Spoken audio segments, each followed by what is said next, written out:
Assalamualaikum warahmatullahi wabarakatuh. Kembali kita ke pertemuan keempat ini ya. Pertemuan keempat materi tentang strategi atau cara tepat lunas hutang. Malam hari ini atau pada kesempatan pertemuan kali ini kita akan membahas tentang jenis-jenis utang dan solusinya. Karena memang bermacam-macam ya tipe orang punya utang, dan tentunya solusinya pun banyak yang memang harus berbeda. Langsung saja kita masuk ke materi. Yang pertama di sini kita mengetahui ya pembagian kelas utang menurut kemampuan bayar. Jadi kita menghitungnya adalah sesuai dengan kemampuan bayarnya. Nah, yang pertama adalah orang yang lancar bayar angsuran tetapi diperkirakan akan terus lancar sampai lunas ini. Jadi ada orang yang punya utang gitu ya, punya utang dan diperkirakan angsurannya ini akan terus lancar sampai lunas. Yang kedua, orang yang masih lancar bayar angsuran dan diperkirakan dalam jangka waktu tertentu akan macet angsurannya.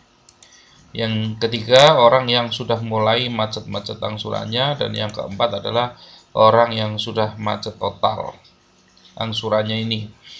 Nah, kita pelajari satu persatu. Yang pertama adalah angsuran lancar sampai lunas. Ini biasanya eh, pada tipe yang ini biasanya berisi PNS atau ASN itu ya, pegawai atau karyawan baik itu negeri atau swasta, BUMN dan lain sebagainya, dan juga golongan pengusaha yang masih sehat bisnisnya ini. Ada golongan pengusaha yang memang bisnisnya sangat sehat sehingga diperkirakan itu ya akan eh, bisa lancar dan sampai lunas. Golongan ini biasanya punya problem di mana karena dia meyakini bahwa utangnya pasti lunas, maka justru akan seringkali mereka terjebak kepada lingkaran utang yang tidak ada selesainya. Contoh, misalkan utangnya 3 tahun, baru 1 tahun atau 2 tahun, karena optimis yakin bahwa nanti utangnya bisa lunas, akhirnya ambil utang lagi. Baru jalan 2 tahun utang lagi. Nanti ambil perpanjang 3 tahun. Baru jalan 1 tahun atau 2 tahun nanti utang lagi. Itu terus-menerus seperti itu. Jadi problemnya justru adalah kondisi ini justru bisa menjadikan seseorang itu terjebak kepada utang seumur hidup ini, karena memang dia meyakini bahwa utangnya bisa selesai, bisa lunas. Nah, karena merasa bisa inilah akhirnya dia selamanya terus-menerus berputar-putar di antara kredit atau utang yang berkepanjangan. Golongan ini kalau memang menginginkan solusi, maka yang harus dilakukan adalah langsung dilunasi dengan aset yang dimiliki, karena memang biasanya golongan ini itu tidak memiliki cash yang banyak ya, cashnya tidak banyak tapi lancar itu ya. Jadi tiap bulan ada itu kan gajian itu, maka tiap bulan ada. Nah, maka untuk menyelesaikannya adalah yang pertama bisa dengan cara jual aset yang dimiliki. Itu misalkan mobilnya, kendaraannya dan lain sebagainya, ini bisa. Nah, yang kedua dipercepat pelunasannya. Jadi bukan dipercepat ngambil utangnya lagi, itu bukan, karena kebanyakan dipercepat itu malah ambil utang lagi, itu yang dipercepat. Nah, di sini adalah dipercepat pelunasannya.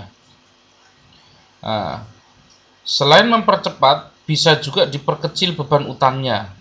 Jadi percepat dan perkecil beban utang.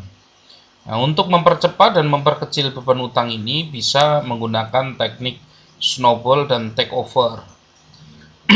Untuk teknik snowball sendiri, saya sudah menjelaskan di dalam video terpisah. Bagi yang sudah membeli buku 7 strategi teknis lunas hutang tanpa jual aset, di situ sudah saya kasih software snowball, yaitu kalkulator untuk menghitung khusus ya, jadi bukan kalkulator hitung biasa, itu bukan, tapi kalkulator khusus untuk menghitung cara lunas utang gitu ya, agar bisa dipercepat dan bisa diperkecil beban utangnya tersebut. Namanya teknik snowball. Sudah ada video tutorialnya dan sudah ada softwarenya bagi yang sudah memiliki buku 7 strategi teknis lunas utang. Yang kedua, orang yang masih lancar dan suatu saat akan macet. Ini, biasanya orang seperti ini adalah golongan orang pengusaha atau pedagang gitu ya. Pengusaha atau pedagang yang angsuran yang lancar sekarang ini biasanya karena modalnya yang mulai tergerus untuk bayar angsuran. Sehingga ketika modal habis maka angsuran pasti macet. Ini jadi mereka itu lancar, tapi lancarnya itu dari mana? Lancarnya itu karena mereka ketika menjual produk maka modal dan keuntungannya yang dialokasikan untuk membayar angsuran. Tetapi tentunya ketika modalnya lama-lama berkurang karena modal pokoknya dipakai, labanya dipakai untuk bayar angsuran, tentu suatu saat pasti akan macet. Entah itu 3 bulan lagi, 6 bulan lagi, atau 1 tahun lagi, itu akan hanya menunggu kapan dia itu akan macet. Nah, karena mereka memahami betul bahwa modalnya semakin lama semakin tergerus, semakin berkurang, biasanya mereka mengantisipasi sebelum modal benar-benar habis, mereka akan mengambil utang baru yang lebih besar. Jadi mereka akan ambil utang lagi, tujuannya yaitu tadi, karena utang baru yang lebih besar itu fungsinya untuk apa? Yang pertama nambah modal, yang kedua membackup angsuran. Ini yang biasanya dilakukan. Jadi membackup angsuran sampai beberapa bulan ke depan, harapannya biar bisa mikir tenang. Harapannya begitu. Jadi karena mereka gunakan utangnya tersebut justru dari awal sudah dialokasikan. Yang pertama tentunya mengalokasikan untuk nutup utang yang lama.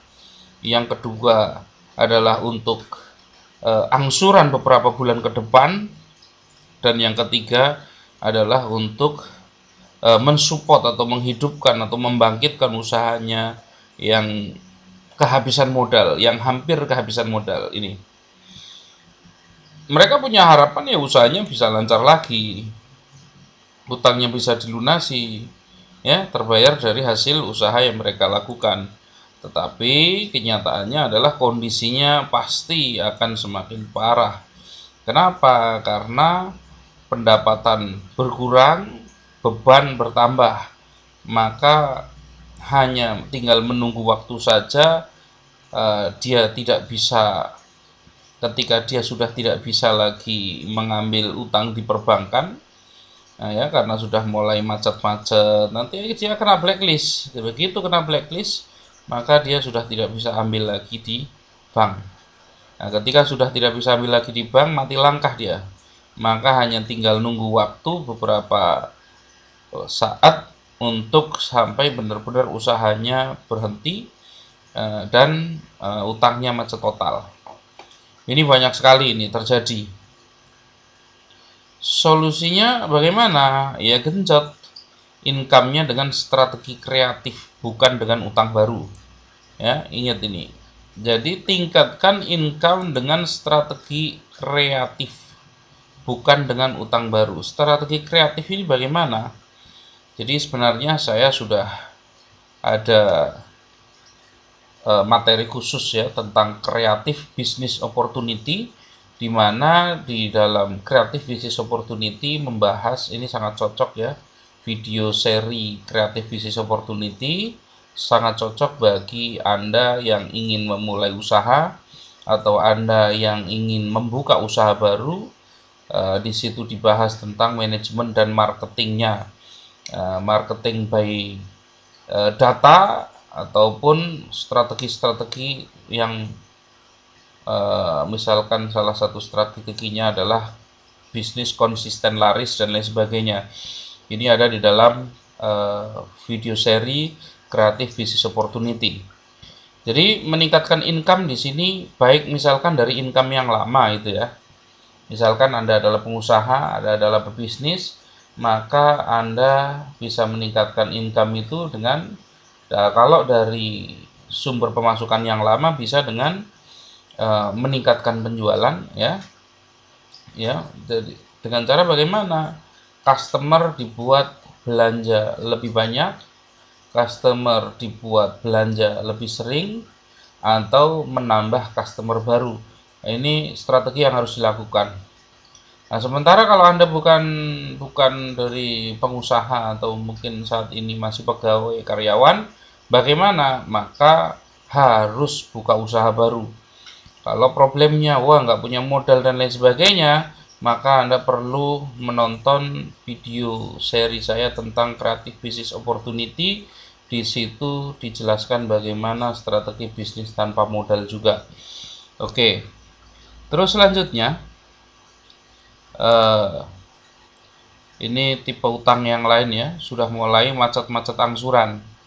Nah, ini kalau sudah mulai macet-macet angsuran 1 bulan, 2 bulan, 3 bulan, nah ini biasanya ini sudah mulai didatangi secara keras itu ya oleh debt collector. Debt collector yang dikirimkan oleh lembaga keuangan ataupun perbankan, di mana biasanya debt collector ini kebanyakan adalah pihak ketiga yang mereka itu bukan pegawai bank itu, sehingga mereka itu biasanya tidak segan-segan untuk melakukan intimidasi terhadap kita maupun keluarga kita.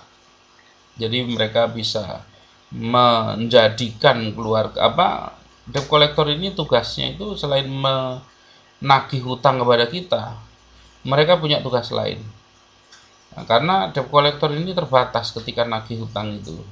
Ya mereka hanya di waktu siang hari tentunya, ketika di jam kerja mereka akan dari pagi sampai sore itu bisa betah itu nungguin kita itu. Tetapi tentunya sore pasti mereka pulang atau malam pulang, nggak mungkin mereka itu akan terus nungguin. Inilah akibatnya kadang-kadang kalau sudah seperti ini kita itu ya sering meninggalkan rumah itu untuk menghindari bertemu dengan debt collector. Ya kita bisa menghindari tapi tidak dengan keluarga kita itu ya.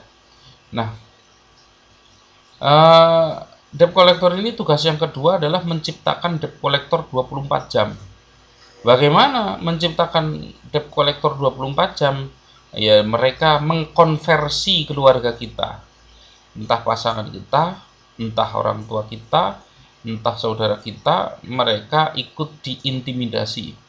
Tujuannya dengan mereka diintimidasi, maka mereka akan panik, akan takut, akan khawatir, akan susah hati, sehingga 24 jam nanti mereka, keluarga kita, pasangan kita, dan lain sebagainya, mereka yang akan nagih kita siang dan malam 24 jam.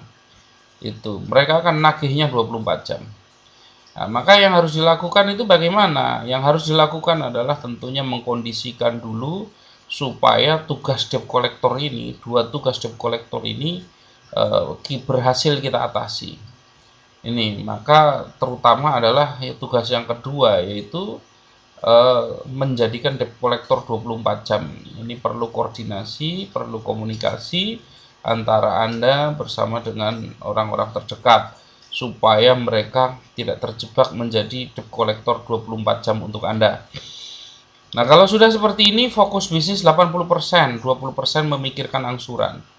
Nggak usah banyak-banyak mikir angsuran. Fokus saja bisnis 80%. Ini adalah bagaimana di bisnis kita itu kita perbaiki itu ya, selama ini promosinya itu saja kita perbaiki, manajemennya yang berantakan kita rapikan dan lain sebagainya. Fokus ke situ, 20% baru pikir angsuran. Nah, terus lanjut kemudian yang selanjutnya ya, keempat adalah angsuran yang sudah macet total. Ini kalau sudah angsuran macet total seperti ini, nah, maka saran saya adalah fokus saja bisnis 100%, utangnya nggak usah dipikir. Utangnya tidak usah dipikir. Terus bagaimana? Yang dilakukan adalah cut off plus nilai tambah. Nah, cut off ini bagaimana? Cut off ini maksudnya adalah lepas aset yang kita miliki, tapi tidak hanya lepas kalau menurut saya. Ya, kalau memang ada rumah, misalkan Anda punya rumah. Ketika Anda punya rumah ini jangan dilepas jual rumahnya saja. Bisa dikonversi dulu kalau memang misalkan rumahnya di wilayah ramai, maka rumahnya bisa dikonversi menjadi kos-kosan misalkan, atau menjadi resto rumah misalkan itu ya. Maka ketika sudah menjadi sebuah bisnis ya yang menghasilkan, entah itu menghasilnya banyak atau sedikit ya, karena utang Anda terlanjur besar misalkan, maka hasil bisnis ini nggak mungkin akan mampu nutup ini. Maka kita cut off jual rumah kita plus usahanya itu.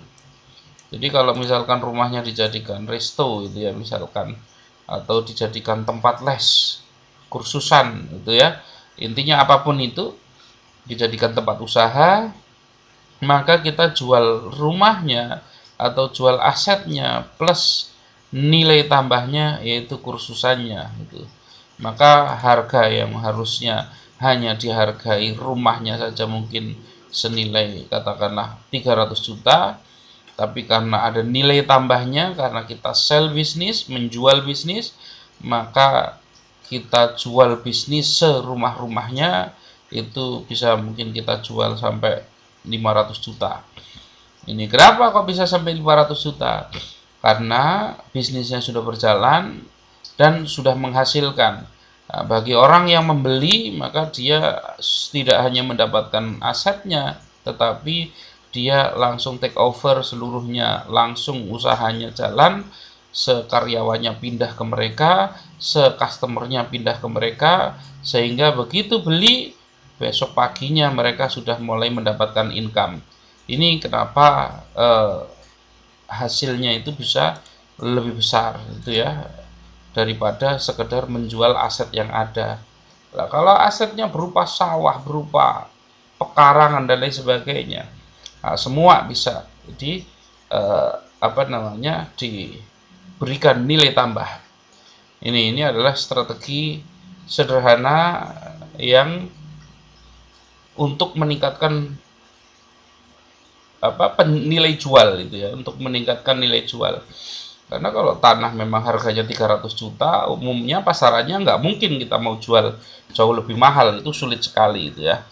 Tetapi kalau ada nilai tambahnya, maka fokusnya adalah pada nilai tambah malah, bukan hanya kepada asetnya. Oke, itu ya pertemuan kita pada kesempatan kali ini. Semoga bermanfaat. Nanti kita akan kembali membahas strategi lunas utang pada pertemuan berikutnya. Terima kasih. Assalamualaikum warahmatullahi wabarakatuh.